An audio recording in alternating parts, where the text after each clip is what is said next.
Welcome to Moreland University. My name is Joseph Pearson, and I'm honored to be with you here during this webinar on activating student engagement through choice and learning. Our mission at Moreland is teaching teachers around the world to be resourceful problem solvers and tech-savvy educators through our online collaborative activity-based learning system designed for tomorrow's students in a dynamic and diverse world. For our community and the people who participate in our programming, we love to offer the opportunity to engage in ongoing continuing education and professional development. And to that end, we have webinars that we provide on a regular basis, and we have blog posts where we share core best practices and cutting edge technology and strategies to improve teaching and learning for students around the world. Today, I am really excited for this conversation. We're going to be talking about student engagement. And I'd like to just frame the conversation by saying, student engagement is central to effective teaching and learning. Teachers often struggle to maintain student engagement, and that results in low achievement and even some increased behavioral problems. So an effective means of increasing engagement is to integrate choice into learning so that students can pursue their own interests and goals and passions in the classroom. This requires us as teachers to build relationships of trust and understanding, inviting students to share their passions and intentions as part of the process of planning, as part of the process of preparing, and as part of the process of teaching.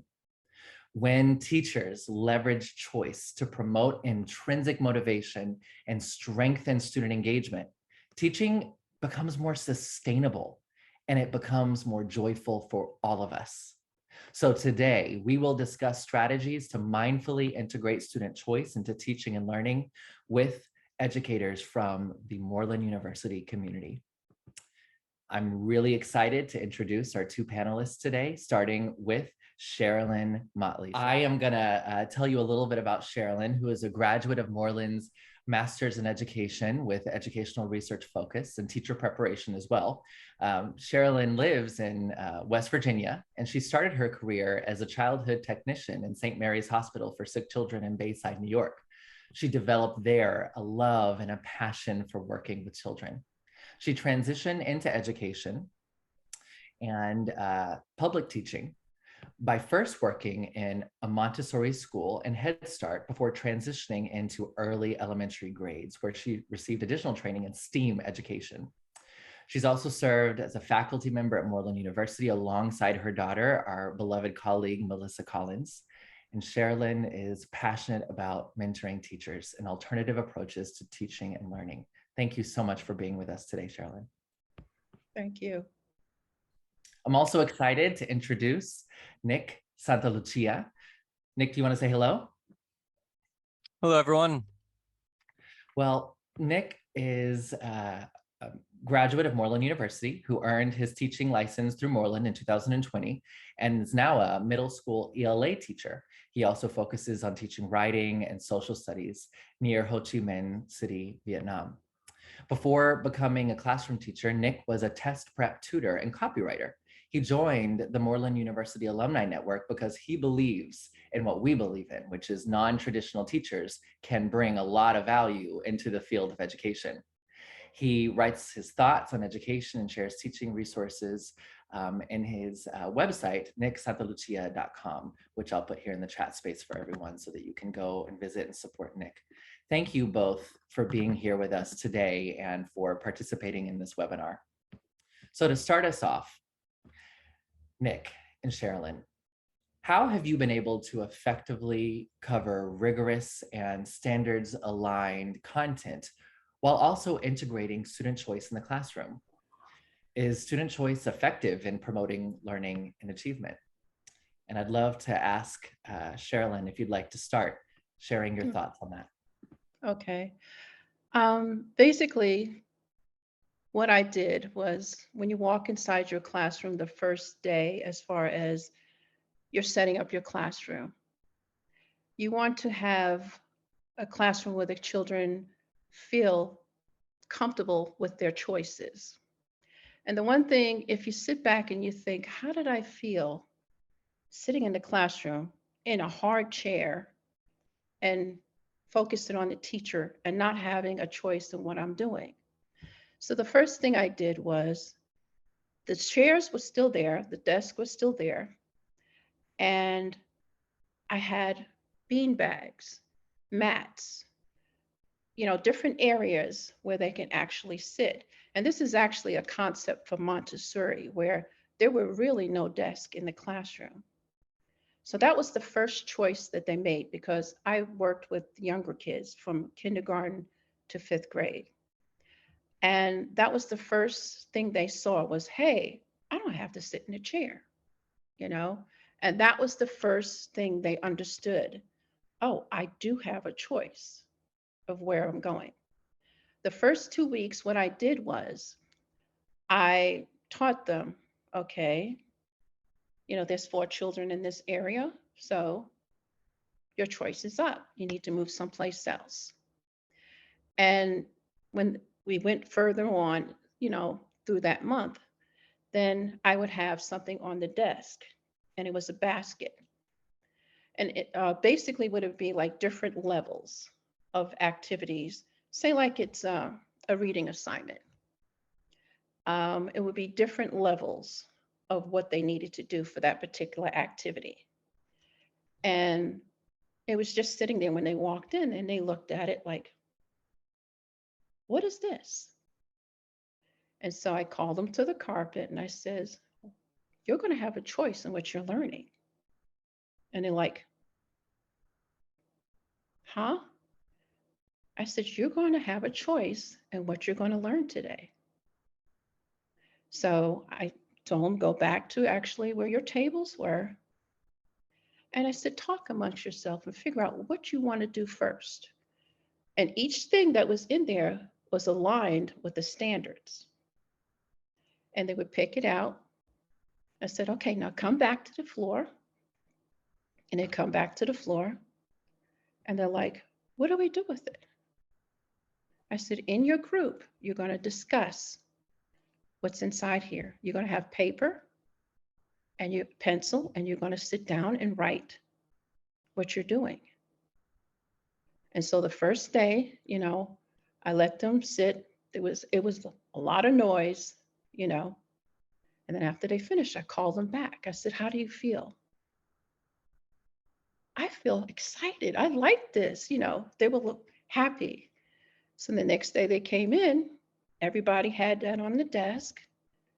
And they were like, we're doing it again. Yay. And I said, now your choice is to pick where you want to sit in the area you want to be. And then I explained you have a timer. The timer is going to tell you how long you have to work on that particular subject. And it wasn't actually a clock. It was little things bouncing up and down on there where it didn't distract them so much. And then it would say, your time is up. And they would stop and freeze. I was like, come back to the carpet. So I was modeling exactly what I wanted them to do is coming to the carpet. So it actually did work. It worked very good. Well, and I hear you implementing a lot of strategies that I can sort of point out for our participants, which is providing alternative seating options, developing a number of standards aligned activity options for the class, and then using a very organized timing system to keep students on track for the decision-making process and having that as a routine that we plan.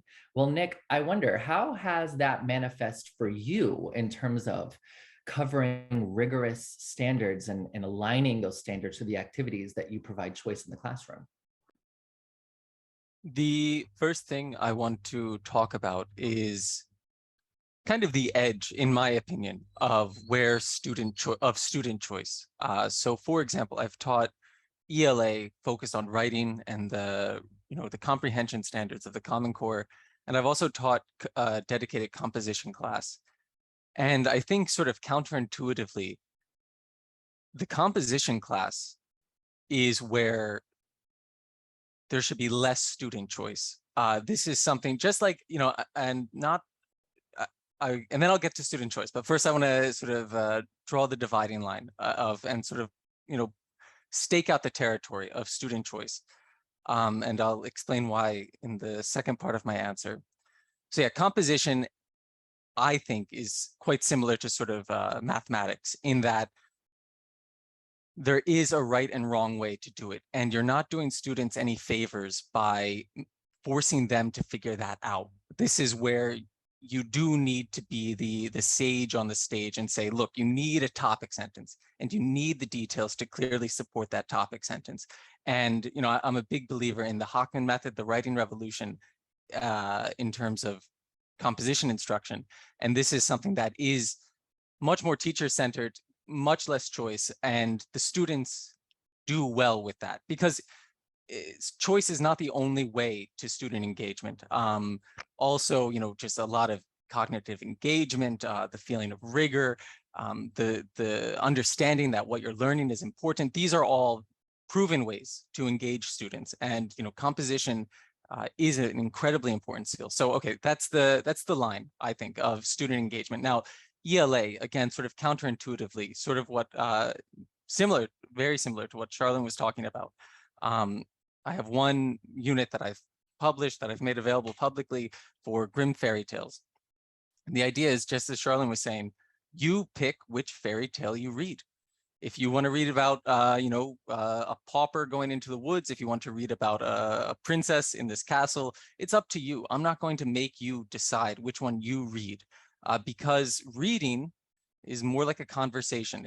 You're sitting down with this text and you're talking to it. You're you're exerting a lot of energy to read it. And then, like I said, I teach secondary school, so the standards are much more analysis focused. This is a lot of energy, and I don't want to bore you. I don't want to sit you down with something that you don't want to read about. Along those lines, or sort of, again, to find the limit of that, there does need to be more of a garden instead of a whole universe. I've tried it. I've said, go find anything you want to read. Go out there, find anything you want to read and bring it into the classroom. And it's chaos. It's way too confusing. I have no idea what the students are reading. I'm trying to catch up with everything. It's a mess. But if I say, here are 200 Grimm fairy tales, there's got to be something in here that you like. There has to be something that is more interesting and less interesting. Pick the thing that's more interesting and read it. This is more of a garden approach, where I set sort of a fence, a limit of what they can read, but there's it's a large space for them to find something. And then, if everyone is sitting, or if everyone has a fairy tale that they want to read that is more interesting to them than less interesting, then, that's easy to work with as a teacher. That is, okay, now everyone annotate, everyone find the main idea. And fairy tales are something that, once you read, 20 of them, you can determine quickly if this student has found the main idea of this one or not, right? Because they're not so in depth. And so, to answer the question explicitly, the idea is make a sort of garden of choices for the students, and know that garden well as the teacher, and then set tasks that you can, reliably and clearly determine if they are completing that. Well, and that understanding of which elements of the lesson are appropriate for choice and which elements really need to be directive in terms of instruction is helpful for those of us who teach in subject areas where we have to make sure a certain skill set and a content knowledge is disseminated as a part of our instruction. My only pushback is that we might be able to think about ways that students can engage in choice when they're learning those core skills. So when they're writing topic sentences, for instance, we might say, and I'm sure you did, you can write a topic sentence on whatever you want, right? On the subject that is most important to you. And then we'll use different models to give feedback and to discuss, but you have to use a topic sentence. That is the model that we're using here. Do you think that's fair, Nick? I appreciate, when I first started teaching, I was very focused on student engagement, very focused on student choice. And in the years since, I've read more and more of the other side, more and more of the very traditional approach. And I appreciate, and The Writing Revolution, excellent book. If you're teaching writing at any grade level, I highly recommend it. Maybe the book that I would recommend the most in terms of writing instruction, or teaching generally, honestly, because it's for every teacher. That book is very, it pushes back against that. It says, no, you need, as the teacher, you need to model this very clearly. And later on, you give them the choice. But in the classroom, it really is, we're talking about science today, and we're going to write a paragraph about the water cycle. Okay, let's Got it. do it. And let's go through step by step how to do it. And yeah, so I appreciate that. I really do. And it was difficult for me teaching this way because my instinct, like I said, was always choice, choice, choice, choice. Of course, you release the instruction, you release the control Well, gradually that's to the it, right? students. Yeah, yeah. It's that process of gradual release of control. There's a term that's not coming to me, but gradual release, whereby in the classroom we're modeling, and then eventually students are then, when they are able, taking and integrating that choice. And it is, as I've seen in the chat space, the structure to learning composition. And that's the same with math, the structure to learning math. And as a Spanish teacher, I can share, you've got to be able to give some structure to the language prior to letting kids go out and just sort of gallivant and have all the free choice in the world. We've got to give them some context. But I think Sherilyn might have a unique perspective coming from the Montessori background, where that is sort of anything overly directive by teachers is not really a part of that Montessori theory or philosophy. And so I wonder, Sherilyn, when we're thinking about these really important critical skills that students need to learn, especially around like literacy, right, in younger years, how can we ensure that they're getting the rigorous content knowledge and the practice and the skill while also integrating some choice so that they are the agents of learning in the classroom? Okay.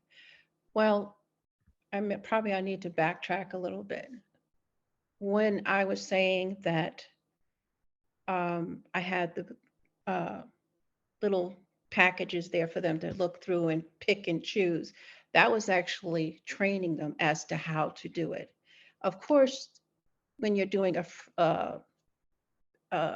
like a new assignment, you're going to stand and you're going to teach. Now, I never stood in front of the classroom and said, and this is what it is. What I did was I had them sitting on the floor, and I actually made slides, and I would have slides that were interactive for the kids with the different aligned skills that they had to learn. I say, like, if it's math, I had it up on the slide, but I also had a little push board that I would do the problem, and this is how it's done. And then once I completed teaching them how to do it, then they went to their desk and they had those little slots where they picked, different things. Now, there were certain kids that I knew that needed help. So what I did was I paired the higher level with them. So when the higher level was going through the steps, they were learning the steps of how to actually do activities. But with Montessori, they actually did, before, say like if it was the math tower, they taught them how to do the math tower first. It was an actual lesson. And once they all learned that lesson, the math tower was put back in its place, and they were allowed to go to that particular math tower and actually do the different levels. And the teachers walked around continuously. There were two in a room, and one had one side, one had the other, and they had a clipboard writing notes. And they were taking notes, seeing, okay, well, this one needs a little bit more push, this one needs a little bit more help here, that type of thing. So then, Sherilyn, you are such an an insightful educator because you just share these things and there are tidbits of expertise in there. You've talked about a number of things that I just want to point out, which is assessment. We have to be constantly collecting data, and choice in learning doesn't mean a free-for-all. It means a very structured way of allowing students to identify where in the learning process they would like to exercise their authority as human beings, and how we're going to mindfully support them in that decision-making process and collect data as they're doing that to determine if they are being successful. Folks, this is not easy when done right. And so we have to think about ways we can integrate choice in sustainable ways. One thing I'd like to just point out is that the choice of where to sit or how to sit or how to take notes or where to take notes can be an impactful moment in a child's development, exercising small steps toward autonomy in the classroom. And as you're able to develop those pieces, you develop a sense of responsibility and of belonging in this environment where you're not just someone who was dictated to, but rather you are an active participant. Nick, I'd love to hear your follow-up and response to Sherilyn's thoughts or my thoughts.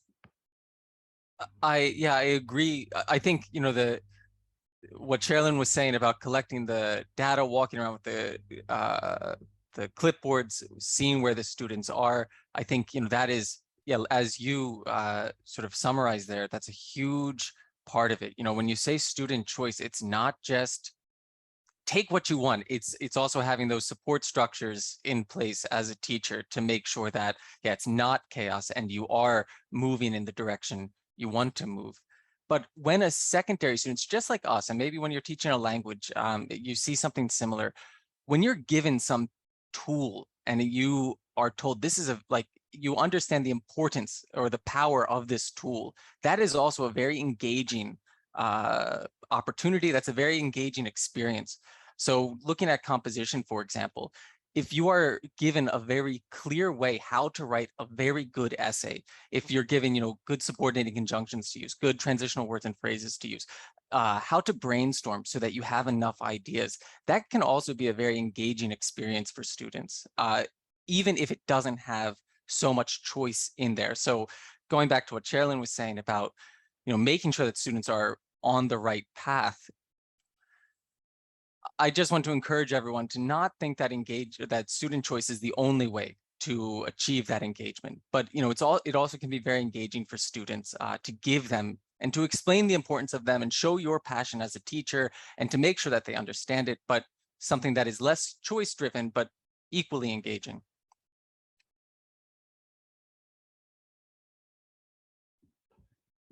Well, I think we're talking a little bit as well about those students who need additional support and students with exceptionalities, including those with learning disabilities or challenges, or students who are considered to be advanced, those students in our classrooms who are ahead of the game and who are ready for the next challenge, or language learners, students who need additional support.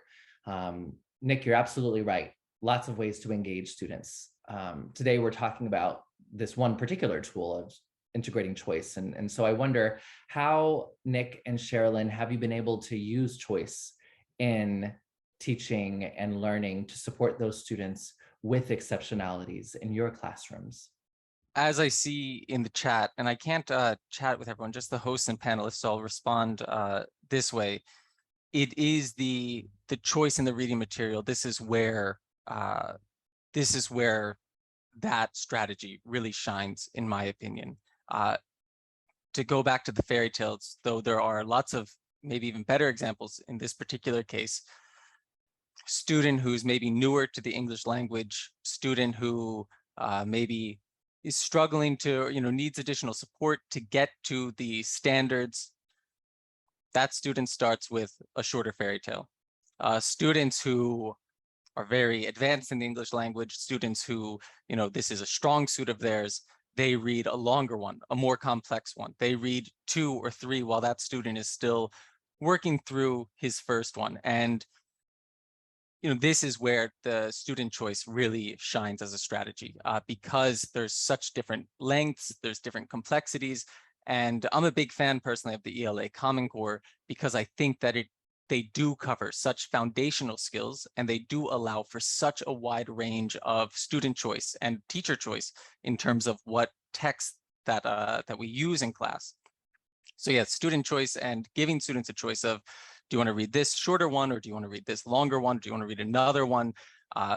While, like Sherilyn was saying in her previous answer, while the teacher is making sure that they are annotating, that they are making claims, that they are showing their understanding in different ways, it's excellent. And not just fairy tales, but also nonfiction, informational texts. I had one student reading, a handbook that NASA wrote about how to establish a space station, and he was loving it, and it was amazing to watch, and it was great to know that he was doing this in school. Something I would have never thought to assign, but he was so engaged with it. He was, zeroed in on it, while other students were reading more, traditional, something that you would expect to see in a classroom. So yes, student choice here is excellent. Students that are having difficulties, they usually have, the majority have IEPs. So that's kind of a guideline that you can go by. Okay. Like I said, one thing that really works for those particular students is pairing them with a higher level student, because a higher level student will take on working with that particular child. It's also reinforcing for the higher level student, but it's also helping the lower student. Now, what I used to do was I would have different activities available to the different levels, and they would know which one to pick, which box to pick. And for the higher level student, I would have actual like different papers or a book available on that particular subject for that particular student. You just, throughout the day, you're differentiating continually. I mean, you could be in the middle of doing something and you're like, oh, wait a minute, they're not getting this. So you have to step back and say, okay, I right now I have to differentiate right now. So you switch gears and move to a different thing. Yeah. Well, and I want to just clarify for everyone, we put it in the chat space, but IEP stands for Individualized Education Program, and it is part of the law as it pertains to special education in the United States. I'd like to share a little bit from the perspective of students who are considered advanced. For when I was a Spanish teacher, I worked with a number of students who were what we would call heritage speakers of Spanish, meaning they already spoke Spanish at home. And so they already had foundational language skills with which to communicate. What I needed to teach them in a Spanish 2 or 3 class really was far below their linguistic abilities in terms of verbal communication. But in terms of writing, it was sort of right on target for what they needed. In order to bring in those advanced students into the conversation, having students have the ability to choose which activities they would like to do from a set of activities, all aligned to the same standard, provided them with sort of this recognition that their abilities were honored in the classroom. I've noticed that students who are advanced, who come to us with really solid writing skills or math skills or language skills, often feel disrespected in the classroom because they're sitting and doing activities that they already know how to do. And so the more we can create an element of choice in the classroom so that certain students who might need more directive instruction in terms of one-on-one support with the teacher or a lecture or notes, in the same classroom have students with the opportunity to do projects and collaborate and get the support they need to extend their learning. The more we can create those opportunities in a dynamic space, the more we're going to find authentic engagement overall. And so a final thought is, in order to determine which students need what, we need to do two things. We need to establish the process of pre-assessing students, so assessing them in advance, determining what their needs are, and gathering that data so that we can access it. Number two, we need to plan with the data in mind. We have to plan knowing what our students' needs are and who they are as individuals, meaning what are their interests, what are their goals, what are their passions. Because then, in the good example Nick brought up about having to really just teach people what we're doing, if you know your whole class is interested in a subject, maybe the lesson that you as the teacher are going to teach will bring in elements that pull everybody into the table, and everybody can feel sort of like that they have a place at that lesson. Nick, what are your thoughts here on what you've heard from Sherilyn or me? I agree, and I think it's very difficult. I think it takes a lot of time.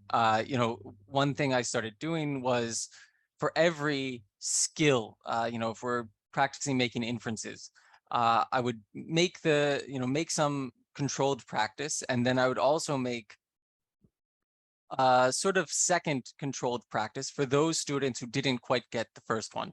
And one thing I want to add to what you were saying was, and to sort of answer some questions that I've seen in the chat about how to make sure, for example, that students are trying to grow rather than just get by. Something we haven't talked about yet, or Sherilyn did actually, that was the very first thing she said, was a classroom culture. Establishing a classroom culture of a very safe feeling, and one that we are trying to grow, and one that one in which we sort of celebrate academic success, while not, and that means different things for everyone, and celebrating that success differently for everyone, but making this very welcoming, this very academic and safe environment. This is something I think that is essential, especially when you're giving up some control as a teacher, because you need those students to sort of pick up the control themselves, to sort of make sure, as someone mentioned in the chat, that they aren't just skating by.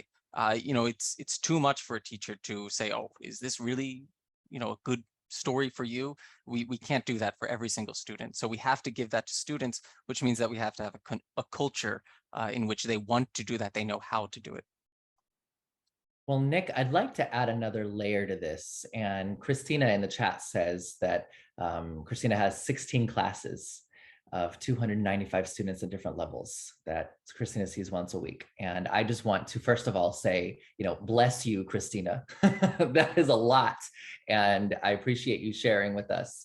And I'd like to share as well, when I was in my first year, Andrew as well, other people chiming in the chat, indicating that they've had a similar experience. When I was in my first year of teaching, I had a caseload of 500 students. I was the Spanish teacher for a school. That's all I did, was teach Spanish all day, every day. And I learned very quickly that I didn't have the stamina to get on the stage every day and to perform for 8 hours as the Spanish teacher. There was no way. I was just unable. What I determined very quickly was I could create a number of activities for each standard that I had to cover, prepare my classroom in a way that students knew where they could go to get their resources, and then allow them to choose from 3 or 4 options to cover the same standard. Now, to Nick's good point, we have to cover some rigorous content. And if making inferences, which I did teach in Spanish, is part of what we were doing, I would say my standard is students will be able to make inferences based on what they read in a text. And from that, I would develop 5 solid options of ways a student could do that. And they're not 5 options that the student has to do all of. The student could do any one of those. And by having 5 options, I would then apply that lesson for 15 of my classes.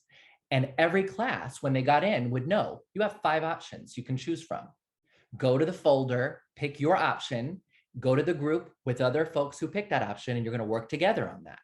So in essence, I created the expectation that we were all going to achieve success by developing multiple pathways, multiple avenues to get to the same level of excellence. And in that way, allowed for interest to take lead, motivation to take lead, way kids like to work. Are you an artist? Do you like writing? How do you want to achieve this goal of making inferences in that one very specific example? So this is a very difficult but approachable and achievable thing to do. If you take the time to know your students, to develop multiple lessons that approach learning from different avenues, and then you organize your classroom so that everybody knows what the rules are, what the resources are, and how to go about being a learner in that space. Well, we have talked already about two particular important points, which is rigor and students with exceptionalities. Let's turn our attention to evaluation. What have you done, Sherilyn? We'll start with you, to successfully evaluate student learning in lessons where students have choice. What does assessment look like with students who have choice, and particularly the younger grades for you? Like I said, you're circling around and continuously, of course, stopping for a few minutes, listening, and you're continuously moving around and you're writing down notes saying, okay, this group had an issue.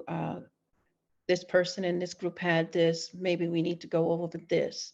Listening to what they're saying. That's the key. You have to listen. Okay. And that's an ongoing thing. And of course, you know, because of the standards, you have to have a formal test at the end of the week to see exactly where they're at. And then you take that and say, okay, they didn't get this point. They didn't get this point. So in the process of doing the next lesson, because you got to keep moving, you kind of put that back in there somewhere to help the students understand the particular subject.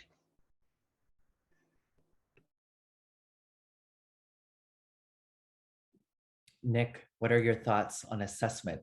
And I love that we have the diverse perspectives of Sherilyn and Nick being from very different grade levels, but yet with the same attention to detail around student achievement. Nick, what are your thoughts? Yeah, I agree completely with Sherilyn about, you know, especially with reading and writing, these are processes. You cannot really look at, let's say, analyze different narrative elements or analyze different types of evidence without understanding the main idea in the first place. And this is one thing I like about the writing revolution, where writing is a constant process. So if you cannot write a topic sentence, then you cannot write a paragraph. And so writing a topic sentence is always part of the process, and they're always practicing that. And this is, what you were saying, students who get it, students who understood it, they start experimenting with topic sentences because they like to, because that's the classroom culture, because it's fun for them to push the limits. And as a teacher, you encourage that when you see it, while other students, they're still focusing on mastering the topic sentence, which is okay, which is great, which is excellent, what they have to do, what we all have to do. So yeah, it's always, if it's a process, then it's always a part of it. You're always seeing what they're doing. And I just want to make one more book recommendation, Embedded Formative Assessment by Dylan William. It is even I took, I went through Teach Now, I became a teacher, and I was always still kind of wondering, what is formative assessment? Like, I still don't really get it. I know it's not a test necessarily, but if you're interested in the topic of formative assessment, which we all should be, which I'm sure we all are, Embedded Formative Assessment by Dylan William is the best resource that I have found. It's such an excellent book. I've just included that in the chat space, an Amazon link to the book for anyone who's interested in it. And I can also, if someone else can put a link to the book itself that's not Amazon, that'd be helpful. I'd like to share a perspective, a unique perspective on choice and assessment, because I've heard you all talk about how you assess students who are engaged in choice and learning, but I would argue that we can provide students with choice in assessment. There are a number of strategies by which we can create opportunities for students to follow their passions and interests when they're actually completing a formative assessment or a summative assessment for that matter. A number of options might be made available to students through a menu of assessments. There are things called menu assessment charts on which students get to sort of choose, okay, I'd like to do this time and this time or that this time. And then they know each time what their options will be in terms of showing their learning. For that's what an assessment is, right? It's an opportunity for the learner to show what they know. And we know that assessments cause stress and anxiety, and oftentimes are very limited in what they are determining or what they are showing, because they're multiple choice or fill in the blank. We just know if a kid knows the knowledge or selected the right answer. But do we understand from an assessment if students truly have internalized these processes? So for that reason, a good tool for choice and assessment, if you're interested in that, is to create a rubric, and that the rubric not be specific to the task, but be specific to the skill. So going back to making inferences, we can create a rubric that says at the top, 4 points, 4-point rubric, right? Students who get 4 points should be able to sensitively and accurately make inferences from a text that demonstrate a deep understanding. Okay, there's 4. 3 is students can make inferences that are accurate. A 2 would say students can attempt or are approaching the ability to make inferences, but may need more support. And 1 says students are not able to make inferences. You can then apply that to any number of tasks that a student would do, be it a blog post, an essay, a video, whatever the task is. You allow the student to make the choice, and you assign the assessment with that rubric, because we can demonstrate these skills in a myriad of ways. That is how I've approached assessment through choice and learning. And I wonder, Sherilyn or Nick, what are your thoughts on how we can give students choice in their assessment, not just in the way we assess them, but in the way they assess themselves? As far as the elementary level go, the standards are very, very strict. And then there's also, besides that, what the school district will allow. So to do that, you would have to meet with your principal, the superintendent. So they want those classic assessments. Walking around the classroom and talking to the students, and they're giving their input and letting me know what's going on, and it's kind of similar to what you're saying. Okay. Of course, I'm writing my notes down and figuring out what's going on. And so in a sense, it is giving them a choice to let me know what they know and what they don't know. But as far as what you're talking about, the school district that I worked for, I mean, it was like you had to do this, and if you didn't do this, like a prime example, first grade, for some apparent reason, they weren't supposed to learn about money. Why, I don't know. And I used money for counting. And I was told, no, get those away. They can't use that. Even though there's pennies, there's nickels, whatever, and it was helping them with counting. So it's kind of it just depends on where you are and what the district allows. Yeah.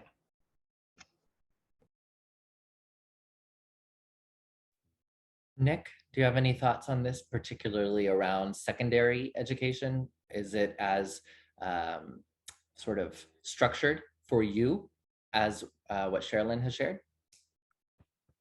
We all teach in different contexts. I really appreciate that from Sherilyn. And, even for example, at my school, we have quarterly tests, and we must have the quarterly test, and they're expected to look a certain way. Yeah, so we all teach in certain contexts. We have to understand that. We have to appreciate that. One thing I want to add to what you were saying, Joey, is something that I've found that helps with this sort of giving choice. For example, especially when we were teaching online. Here in Vietnam, we taught online for a whole year, a year after the US did. One thing that I found that sort of helps this is to have like a currency of the classroom. So in ELA class, it might be a very short claim evidence reasoning paragraph, and that's the currency. That's how, that's the first thing we learn. And this is how you show what you're reading. You make a claim, you support it with evidence, you provide the reasoning. And so now you make a picture of a poem, or you recite a poem, or you record it, or you rewrite the poem in a different style. It's up to you. If you want to perform, if you want to make a visual art, if you want to make a language art, it's up to you. The currency is that claim evidence reasoning explaining what you're doing. In writing class, it's, especially with the writing revolution, it's a single paragraph outline, topic sentence, annotated details, concluding sentence. That's the currency. And the sort of, tying in with procedures and expectations and routines, this currency allows you to sort of open it up a lot because you have the unit that everyone knows how to do. Right. That shared understanding. Well, we are arriving at the end of our discussion, but I think because we've got some extra time, I'd like to discuss some of the questions that have been in the chat space that we've not had time for. And I'm going to have Nick and Sherilyn peruse the questions and find one that they'd like to respond to. And I'll go first because I've already found mine. Nicholas Priquet said, what if the students don't have an IAEP? And what happens if a higher level student does not want to work with a lower level student? Well, I want to start by saying research indicates that pairing students who are advanced with students who are struggling isn't always the best approach. It may sometimes work, and it may sometimes provide both students with what they need in that moment. But it's not because higher level students can or should be teachers for students who struggle. We are the teachers, and every student has the right and the responsibility to learn and grow. So when we are doing pairing in our classrooms, we want to be sure to use a variety of ways to pair students. Sometimes we may want to pair students based on interest. Sometimes we want to pair students based on ability. Sometimes we may want to pair students based on their particular achievement on an assessment or on a project, so that we can then provide them with the support they need to move forward. Now, I've had in my classroom students who are just natural leaders, who I know are excellent teachers and love that. And in those cases, those students have wanted to do some teaching. And so we created a structure around that. But I, as a professional, have moved away, based on my recent reading and research, from this notion of pairing higher and lower students and expecting something magical to happen, because I recognize that I need to be responsible for supporting both of those populations. Though, as I said, there are definitely occasions in which we do pair across performance levels and see some incredible results for students. Sherilyn, would you like to pick a question and respond?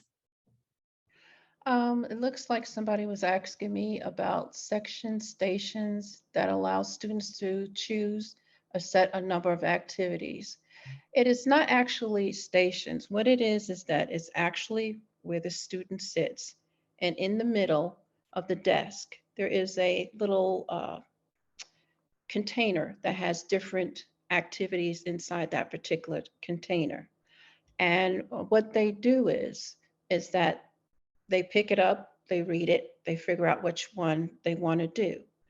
Now, with the higher level students, within that pouch, there is an activity in there for them to do after they have completed whatever it is. Okay. We don't walk around and do like switching around to different centers. It's actually right there in front of them. They have the opportunity of going to the carpet or the bean bag or wherever to actually do their work.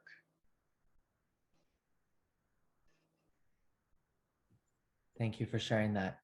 Nick, is there a question you'd like to respond to from the chat that you found? Just want to reiterate, I saw Madison asked about the differentiation. I think you covered that pretty well actually earlier. And yeah, just reiterating the idea of establishing, putting in the work up front in terms of with reading selections and, establishing boundaries with what that reading selection looks like. I know, the Book Whisperer is maybe one of the foundational books in reading selection, but she has, a prodigious knowledge of young adult novels, and so she gives the students any young adult novel they want to read, they can read it. That doesn't work for a lot of teachers who don't have that knowledge that Donaldin Miller does. So, putting in the work to establish what they can read, giving them, 12, 20 selections, that's a lot for students to choose from. They can find something they want to in there, and then making sort of clear like checkpoints in terms of, okay, did you make this inference successfully? If so, great, read something else or move on. If not, here's a support material that I can maybe more specifically see where you're struggling and, maybe get the scaffolding that you need in order to make these skills work for you. The underlying factor here is motivation. We know that students who are motivated to learn are going to be more engaged and are going to do better in terms of their learning outcomes. And so whatever way we can find to motivate students is going to work in that moment, be it choice or other. On behalf of Moreland University, I'd like to start by thanking Nick Santalucia and Sherilyn Motley for giving of their time today and for, as alumni of our institution, being here and sharing their expertise. I'd also like to shout out to Kim, who was going to be part of our panel today. Kim Glidden is not feeling well and so was not able to make it, but Kim was prepared and she recorded a spotlight. So you can find that on our shared Facebook group and or on our YouTube. And for all of you, our community members who came out and participated, thank you so much for engaging and asking good questions. If you have benefited from this, please share the recording of our webinar and Moreland University generally with your networks and teachers who may benefit from a teacher certificate or from continuing professional education so that we can help to lean into our mission and equip, enable, and empower as many teachers as we can. You all have a wonderful day and we'll see you soon. Bye-bye.